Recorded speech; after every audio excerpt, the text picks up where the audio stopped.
स्थिति कोई प्रदान कर सकता है तो गुरुदेव दूसरा कोई त्रिभुवन में है ही नहीं। त्रिभुवन में कोई ऐसा नहीं जो गुरुदेव स्थिति प्रदान करते, वो त्रिभुवन में कोई ऐसा नहीं है। गुरुदेव की आज्ञा में कितना दम है वो हम बाद में जान पाए। बस हमको एक भय था कि आज्ञा नहीं टालनी, मर चाहे जाऊं आज्ञा नहीं टालनी। मुझे कुछ पता नहीं कि ये क्या कह रहे हैं, पर जो कह रहे हैं मुझे वही करना है, कुछ भी हो मैं गुरुदेव की आज्ञा नहीं टाल सकता। बस इतनी बात गुरु कृपा से हमारे दिमाग में बैठ गई थी, बाद में निहाल कर दिया। या जो आप लोग सुन रहे हैं, आपको जो लाभ मिल रहा है वो गुरु कृपा से मिल रहा है। मैं किसी योग्य नहीं हूं।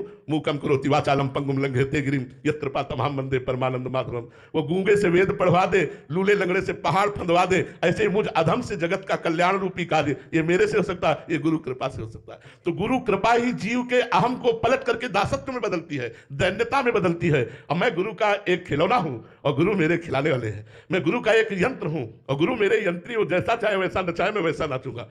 राधा वल्लभ लाल, मैं तेरे ही नचाए नाचू, जैसा नचवाओगे वैसा नाचेंगे, जैसा कहोगे वैसा करेंगे, कोई अहंकार नहीं, जैसा कह दिया वैसा। इसी से भगवत साक्षात्कार होता है। अपनी साधना तो एक निमित्त मात्र है, भगवत साक्षात्कार बड़ा कठिन है, उनकी आज्ञा का पालन करना।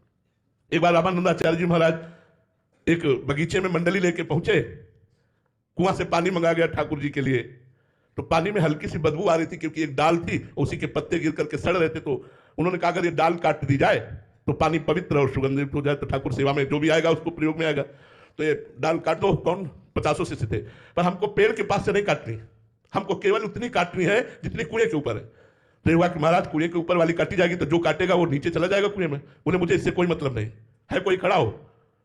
तो एक प्राण समर्पित किए हुए शिष्य थे, खड़े हो गए, जो आज्ञा गुरुदेव, कुल्हाड़ ली, चढ़ करके पेड़ के पास से उधर आए कुएं के ऊपर, और उतनी ही काटी जो कुएं के ऊपर, जे ही काटी मैं कुल्हाड़ से कुएं में चले गए। अब सबसे सिहाय करने लगे, वो आनंद में से बैठे थे रामानंदाचार्य स्वामी जी महाराज।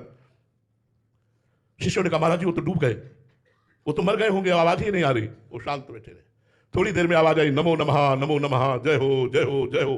और देखा कि वो तेजोमय स्वरूप से कुआं के बाहर आ गए। तो उनका इतनी देर कैसे लगी? बोले गुरुदेव जो ही कुआं में गया तो साकेतपुर धाम के राम जी के पार्षद आए और मुझे साकेतपुरी ले गए। वहां राम जी का मुझे प्रसाद पवाया, दर्शन हुआ, और आपकी कृपा से गुरुदेव में निहाल हो गया। अब सबके मन में ललक लगी कि यार राम जी के दर्शन के लिए तो बाबा जी बोले थे, अगर हम गुरुदेव की बात मान लेते, प्राण अर्पित कर दिया तो भगवान का साक्षात्कार हो गया।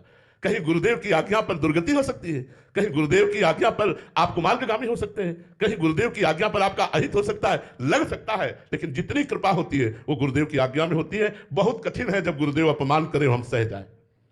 एकांत में अपमान करें तो चल जाएगा, जब सभा में अपमान करें गुरुदेव वो हम सह जाए, तभी माना जाएगा कि हम शिष्य हैं। सभा में अपमानित कर रहे हो, हाथ जोड़े, बिल्कुल मेरे मालिक जैसा आपका, मैं आपका गुलाम हूं, मैं आपका दास हूं, इतना भाव, मैं आपका हूं, बेमतलब अपमानित कर रहे हैं, फिर भी हाथ जोड़े, जी जी जी।